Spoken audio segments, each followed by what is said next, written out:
Para na guys, limpyo na. Limpyo na ang ating gamay nga farm. Ito po ang ating small backyard farm ni MG Mix. Malinis na. Natanggalan na ng mga panghulip. Malinis na guys. Oh. Kaya tuloy-tuloy lang sa pag-farm. Huwag mahiya. Small backyard farm po. Ayan po ang ating piggery guys. May linaw na. Ayan o. Oh. May linaw na po guys.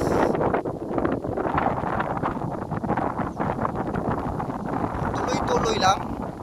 Happy farming po sa lahat. At magandang araw. Tuloy-tuloy lang tayo guys. May linaw na guys, kunting kimbot na lang matatapos ng ating kunting kulungan. Kunting tiyaga na lang to guys, matatapos din ng ating tangkal. Guys, ang ating mga kawayan.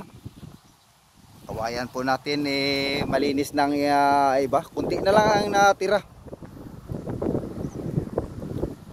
Ito po ang ating tubig. Ating bubon. Huwag lang tayong lumapit, baka madagdag. Ayan po guys, kumuha sila ng panghulip. Ayan po mga kabataan, ang sisipag.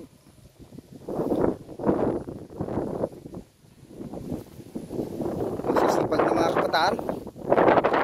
May natira pa oh. Isa pa nakapuno din. Oh, tapos na. Ha? Hoy, pagkali maurot. Ha? Bilin-bilin nyo ba oh.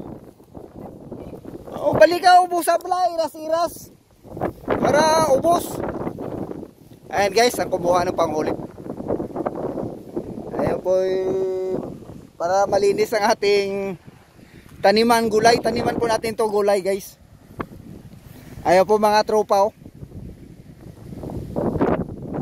Ito po itataniman natin to ng gulay. Pinakuha natin ang mga pulo nito. Kaya malaking bagay na rin to sa mga panghulip. Kaya nito guys oh. Dito nila nililipat oh. Para hindi maglaka-laka. Ayan oh. Ayan oh. Ayan yung kinuha nila dito sa kabila. Panghulip. Kasi hindi mahulipan, laka-laka. Kaya tayo magpapasalamat din sa kanila. Tayo natulungan din nila sa paglinis ng ating gagawing gulayan. Ito pong natitira guys, gagawin po natin itong gulayan. Ayan. Kaya habang hindi pa natin pupusan dito ang gagawin nating gulayan, dito muna tayo sa ating tangkal. Ay, tumubo na po ang ating mga saging. Ating pong nalinisan na mga kawayan.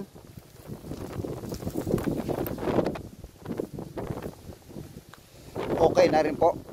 Kunti na lang ang ating linisan na kawayan. Ito po ay bagong tanim na po to ng tubo.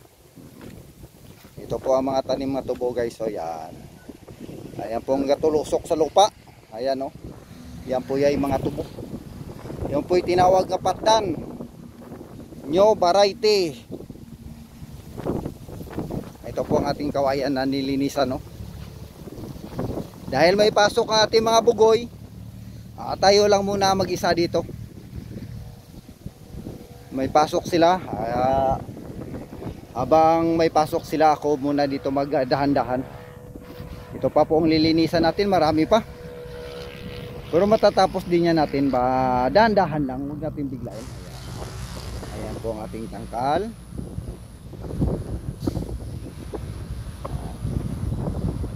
Ayan po. Ang kapirasong muntads. Ayan. Ayan po guys.